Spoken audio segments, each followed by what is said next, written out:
Hey everybody, welcome to DMD nursing classes. और आज हम जो स्टडी करेंगे एनाटॉमिकल टर्म्स, यानी कि इंपॉर्टेंट एनाटॉमिकल टर्म्स, क्योंकि हम आने वाली क्लासेस में जब मैं आपको आगे एनाटॉमी क्लासेस लूंगा तो ये जो टर्म्स हैं वो आपके काफ़ी काम आने वाली है। तो चलिए स्टार्ट करते हैं। सबसे पहले anatomy. Anatomy is the science that studies the structure of the body. Anatomy क्या है? एनाटॉमी इज द साइंस जो कि स्टडी करती है जो हमारे बॉडी के स्ट्रक्चर्स है उनकी स्टडी करती है। साथ ही साथ जो and relation of one body part two another body part, एक बॉडी पार्ट के जो दूसरे बॉडी पार्ट्स के साथ क्या रिलेशन है, वो कैसे फंक्शन करते हैं एक दूसरे के साथ मिलके, उन सब की हम स्टडी करते हैं एनाटॉमी में। So basically anatomy is the science that studies the structure of the body and relation of one body part two another body part. Simple. I hope so आपको समझ में आया। और फर्दर जो एनाटॉमी है उसकी दो ब्रांचेस दी गई है, जो दो ब्रांचेस है फर्दर डिवाइड की गई है, वो है ग्रॉस एनाटॉमी एंड हिस्टोलॉजी। हम ग्रॉस एनाटॉमी की बात करते हैं तो macroscopic structure like body, organs and organ system. हम इसमें क्या करते हैं, मैक्रोस्कोपिक जो स्ट्रक्चर्स होते हैं, मैक्रोस्कोपिक यानी कि बड़े जो बड़े स्ट्रक्चर्स हैं हम उनकी स्टडी करते हैं। जैसे कि हमारी बॉडी हो गई, हमारे ऑर्गन हो गए और ऑर्गन सिस्टम हो गए, इन सब की हम स्टडी किस में करते हैं? ग्रॉस एनाटॉमी में। ठीक है, वहीं पे हम बात करेंगे हिस्टोलॉजी की। तो हिस्टोलॉजी में हम स्टडी करते हैं microscopic structure like cells, tissues and organelles. इसमें हम माइक्रोस्कोपिक स्ट्रक्चर यानी कि छोटे स्ट्रक्चर्स जिनको माइक्रोस्कोप की हेल्प से हम स्टडी करनी पड़ती है, जैसे कि सेल्स हो गए, टिश्यूज हो गए और ऑर्गेनेल्स। ऑर्गेनेल्स जो होते हैं ये हमारे सेल्स के अंदर प्रेजेंट होते हैं, इनकी हमको माइक्रोस्कोपिकली स्टडी करनी पड़ती है। So I hope you get it. Anatomy and उसकी दो ब्रांचेस, ग्रॉस एंड हिस्टोलॉजी। अब हम आगे बात करें तो फिजियोलॉजी की बात करते हैं। फिजियोलॉजी क्या है? Physiology study of normal functions of human body. अब normal functions of human body देखिए, जैसे हमने एनाटॉमी में पढ़ा था कि एनाटॉमी में हम क्या करते हैं, ह्यूमन स्ट्रक्चर्स जो होते हैं उनको देखते हैं, उनकी स्टडी करते हैं, और उनके एक बॉडी स्ट्रक्चर की दूसरे बॉडी स्ट्रक्चर्स के साथ क्या रिलेशनशिप है उनकी स्टडी करते हैं। अब यहाँ पे हम फिजियोलॉजी में क्या करते हैं, जो बॉडी के स्ट्रक्चर्स है वो फंक्शन कैसे करते हैं, वो अपना क्या काम करते हैं, कैसे वो काम करते हैं, हम उस चीज की स्टडी करते हैं फिजियोलॉजी में। तो फिजियोलॉजी और एनाटॉमी हैंड टू हैंड चलती है। एनाटॉमी में हम स्ट्रक्चर्स की स्टडी करते हैं, फिजियोलॉजी में हम ये स्टडी करते हैं कि वो स्ट्रक्चर फंक्शन कैसे करते हैं। नेक्स्ट बात करें पैथोलॉजी की, तो पैथो का मतलब होता है डिजीज और लॉजी का मतलब होता है स्टडी। तो basically pathology is study of disease. तो हम इसमें बात करें study of causes and effects of disease. इसमें हम क्या करते हैं, जो कॉज होते हैं और उनके क्या इफेक्ट होता है हमारी बॉडी के ऊपर, उन सब चीज़ों की हम डिजीज स्टडी करते हैं पैथोलॉजी में। और यहाँ पे कोई इंजरी हो जाती है हमारी बॉडी में, उसके क्या इफेक्ट हो रहे हैं, क्या कॉज हो रहे हैं, उसकी वजह से हमारी बॉडी के ऊपर क्या इफेक्ट पड़ रहा है, तो उन सब की स्टडी हम किसमें करते हैं? पैथोलॉजी में करते हैं। And lastly is aetiology, pretty simple, study of cause of disease. इसमें हम क्या स्टडी करते हैं कि डिजीज का कॉज क्या है, किस कारणवश ये डिजीज जो है ये हो रही है और इसके क्या क्या कॉजेज है, बस इन सब के बारे में स्टडी। सो आगे दूसरा अगर हम नेक्स्ट बात करें तो है ANN। ANN यानी लैक ऑफ या फिर एब्सेंस। लैक ऑफ यानी किसी चीज की कमी, एब्सेंस यानी किसी चीज की कमी। जैसे हम बात करते हैं एनीमिया की, एग्जांपल के तौर पे हम एनीमिया की बात करें तो एनीमिया क्या होता है, जो ब्लड होता है उसके अंदर हीमोग्लोबिन की कमी हो जाती है, या फिर हम कह सकते हैं ब्लड के अंदर जो रेड ब्लड सेल्स होते हैं उनकी कमी हो जाती है, उसको कहते हैं हम एनीमिया। तो AN आपको समझ में आ गया, लैक ऑफ या फिर एब्सेंस, कमी होना, एग्जाम्पल एनीमिया। नेक्स्ट हम बात करें एंटी की। अगर हम बात करें तो एंटी का मतलब, जैसे आपको नाम से ही पता चल रहा होगा, एंटी का मतलब किसी चीज के अगेंस्ट, विरोध में। समझ में आ रहा है आपको? जैसे किसी चीज के अगेंस्ट में वर्क करना, जिसके कहते हैं एंटी, अगेंस्ट। एग्जांपल के रूप में अगर हम बात करें तो एंटी कोएगुलेंट।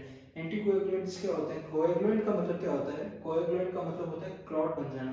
तो एंटी से जैसे कि अभी मैंने बताया अगेंस्ट, तो एंटी क्या होता है? एंटी कोएगुलेंट, मतलब जो क्लॉट बन रहा है उसके अगेंस्ट में ये काम करते हैं, उसको कहते हैं एंटी कोएगुलेंट।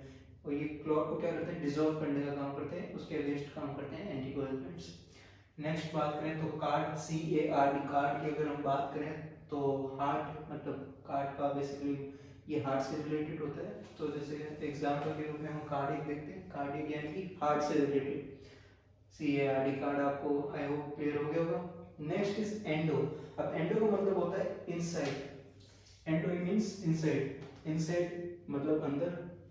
इसका एग्जांपल हम देखें तो इसका एग्जांपल है एंडोसाइटोसिस। एंडोसाइटोसिस, साइटोसिस मतलब सेल्स के अंदर, मतलब जो एंडोसाइटोसिस मतलब जो मटेरियल सेल्स के अंदर मूव करता है उसको हम कहते हैं एंडोसाइटोसिस, यानी कि जो मटेरियल है वो सेल्स के अंदर मूव कर रहा है। नेक्स्ट बात करें एक्सो। अब एंडो का जस्ट अपोजिट होता है एक्सो। एक्सो मींस आउटसाइड, आउटसाइड यानी कि exocytosis. Example example exocytosis. Exocytosis मतलब सेल्स के, जैसे हमने बताया था एंडो में सेल्स के जो अंदर मूव करता है मटेरियल उसको कहते हैं एंडोसाइटोसिस, और जो सेल्स के आउटसाइड मटेरियल मूव करता है उसको हम कहते हैं एक्सोसाइटोसिस, यानी कि मटेरियल जो है वो सेल्स के आउटसाइड मूव कर रहा है। Next is hyper. हाइपर का मतलब एक्सिस, अबव, एक्सिस मतलब ज्यादा, या फिर अबव का मतलब बेसिकली हम कह सकते हैं ज्यादा। तो एक्सिस का एग्जांपल हम देखते हैं, हाइपर का एग्जांपल हाइपरटेंशन। हाइपरटेंशन मतलब जो ब्लड प्रेशर है, जो नॉर्मल जो लेवल होता है ब्लड प्रेशर का, वो नॉर्मल लेवल से ऊपर चले जाता है, राइज कर जाता है, तो हम उसको कहते हैं हाइपरटेंशन। उस कंडीशन को हम क्या कहते हैं, हाइपरटेंशन। तो यहाँ पे आपको वर्ड का मीनिंग जो है वो क्लियर हो रहा होगा। हाइपर मींस एक्सिस या अबव, और हाइपरटेंशन यानी कि जो ब्लड प्रेशर है जो नॉर्मल रेंज है उससे अगर ऊपर चले जाता है, नॉर्मल रेंज से उसको क्रॉस कर जाता है, तो हम उसको क्या कहते हैं, हाइपरटेंशन। Next is hypo. अब हाइपर का just opposite is hypo. Hypo यानी कि अंडर या बिलो। इसका एग्जांपल है हाइपोटेंशन। हाइपोटेंशन यानी जो ब्लड प्रेशर होता है हमारा नॉर्मल रेंज से अगर वो नीचे चला जाए, हम उसको कहेंगे हाइपोटेंशन। समझ में आया आपको? जैसे कि ब्लड प्रेशर की जो नॉर्मल रेंज है उससे अगर जो हमारा लेवल है वो नीचे चला जाता है, तो हम उसको क्या कहते हैं, हाइपोटेंशन। हाइपो यानी कि अंडर या फिर बिलो या फिर कम। Next is micro. माइक्रो का मतलब क्या होता है, छोटा। जैसे कि मैंने प्रीवियसली समझाया था, माइक्रो ऑर्गेनिजम्स मतलब छोटे ऑर्गेनिजम्स, जिसके लिए माइक्रोस्कोपिक वगैरह करनी पड़ती है स्टडी। तो माइक्रो का बेसिकली मतलब होता है छोटा, यानी कि स्मॉल या टाइनी। एग्जांपल हम देखते हैं माइक्रो ऑर्गेनिज्म। माइक्रो ऑर्गेनिजम्स जैसे कुछ भी कह सकते हैं आप, वायरसेस हो गए, फंगीज हो गए, बैक्टीरिया हो गए, उनको हम क्या कहते हैं, micro organism. Next is mega. अब मेगा को हम क्या कहते हैं, एक और माइक्रो और मैक्रो। मेगा को हम मैक्रो भी कह सकते हैं। मैक्रो का मतलब लार्ज या फिर बड़े, बिग। तो इसका एग्जांपल क्या है, हिपेटोमेगेली। हिपेटोमेगेली का मतलब आप ये कह सकते हैं, हिपेटो का मतलब क्या होता है, लीवर। अब जो लीवर जो होता है उसकी साइज जो है वो इंक्रीज हो जाती है अबनॉर्मली, उसको हम कहते हैं hepatomegaly. Next is itis. Itis मतलब क्या होता है, इन्फ्लामेशन। इन्फ्लामेशन या फिर इन्फ्लामेशन कैसे हो सकता है, किसी भी इन्फेक्शन के कारण जो वहाँ पे इन्फ्लामेशन जो है वो अगर हो सकता है। इसका एग्जांपल है अपेंडिसाइटिस। अपेंडिक्स जो होता है वहाँ पे जो इन्फ्लामेशन हो जाता है, उसको कहते हैं appendicitis. Next is tachy. Tachy यानी कि एक्सेसिव फास्ट, बहुत तेजी से, बहुत तेज। इसका एग्जांपल है टैकीकार्डिया। टैकीकार्डिया जैसा कि अभी मैंने आपको ऊपर बताया था, कार्डिया हार्ट से रिलेटेड होता है, आपको पता ही है, अभी मैंने बताया था। टैकी यानी तेज, और कार्डिया मतलब जो हमारी जो हार्ट रेट है वो नॉर्मल से बहुत ज़्यादा तेज हो जाती है, बहुत ज़्यादा रिदम हो जाती है उसकी, वहाँ पे हम उस चीज़ को कहते हैं टैकीकार्डिया। नेक्स्ट इज ब्रेडी या फिर स्लो। स्लो इसका जस्ट अपोजिट, टैकी का जस्ट अपोजिट ब्रेडी। टैकी में एक्सेसिव, ब्रेडी में स्लो। इसका एग्जांपल है ब्रेडीकार्डिया। ब्रेडी यानी कि स्लो, और कार्डिया मतलब जो हार्ट बीट जो होती है हमारी वो बहुत ही कम हो जाती है, धीरे हो जाती है, धीमी पड़ जाती है, उसको हम कहते हैं ब्रेडीकार्डिया। सो आई होप कि आपको समझ में आ गया। सो नेक्स्ट अगर हम बात करें तो नेक्स्ट क्या है, नेफ्रो। अब नेफ्रो किसको इंडिकेट करता है, किडनी को। नेफ्रो किसको इंडिकेट करता है, किडनी को। और इसका एग्जांपल क्या है, नेफ्रॉन। नेफ्रॉन बेसिकली क्या है, किडनी की फंक्शनल यूनिट है। किडनी की फंक्शनल और जो स्ट्रक्चरल यूनिट है उसको हम क्या कहते हैं, नेफ्रॉन कहते हैं। तो नेफ्रो वर्ड किसको इंडिकेट करता है, किडनी को। Example nephron. नेफ्रॉन क्या होता है, किडनी का फंक्शनल और structural unit. Next is neuro. Neuro का मतलब नर्व। न्यूरो किसको इंडिकेट करता है, नर्व को। एग्जांपल न्यूरॉन या फिर न्यूरालजिया।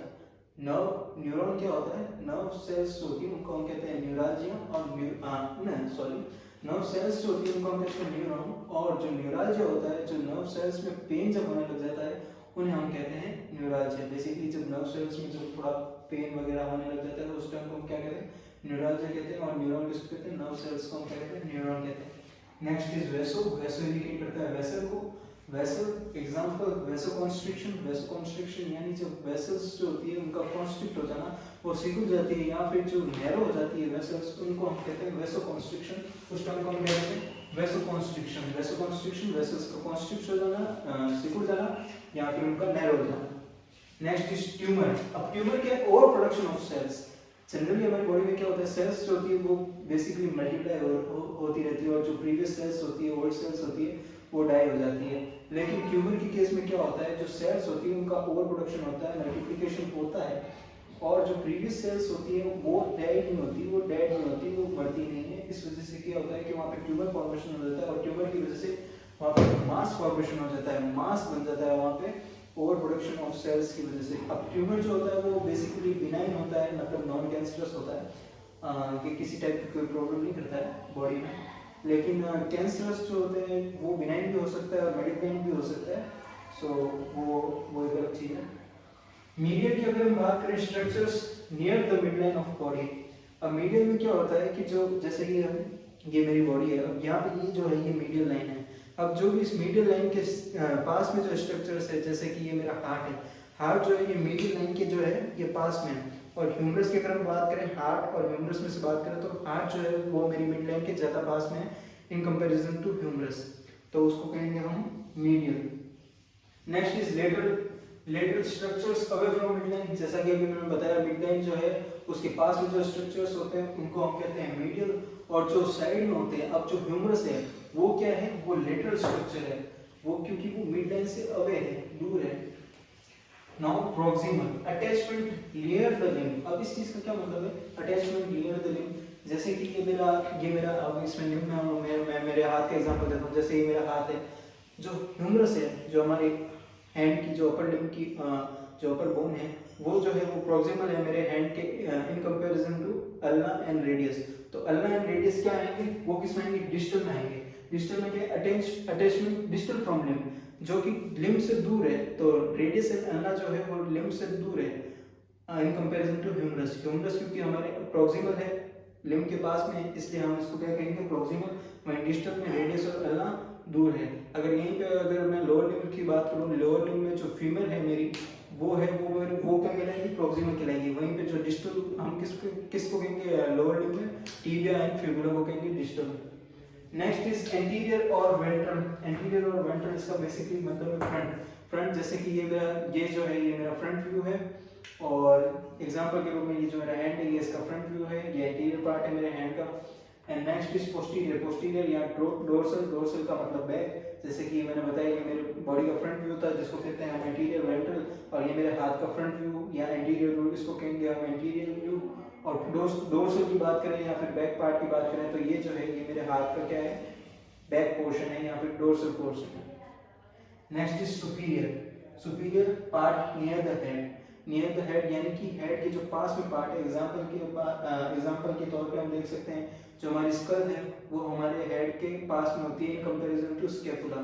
जो स्कैपुला होती है वो उसके इन कंपैरिजन उसकी बजाय जो स्कल है वो हमारे हेड के ज़्यादा पास में होती है, इसलिए part near the head is called superior part. Now inferior part की अगर हम बात करें, पार्ट नियर द टो, तो अभी जैसा कि हमने कहा था स्कल जो होती है वो हेड के पास होती है, वहीं पे अगर हम हेड से अवे मतलब अवे की अगर जो टो की तरफ जा रहा है, जो नीचे की तरफ जा रहा है पार्ट उसकी बात करें तो उसमें आएगा हमारा escape. So guys, if you find this video helpful, do not forget to like, subscribe and share my channel.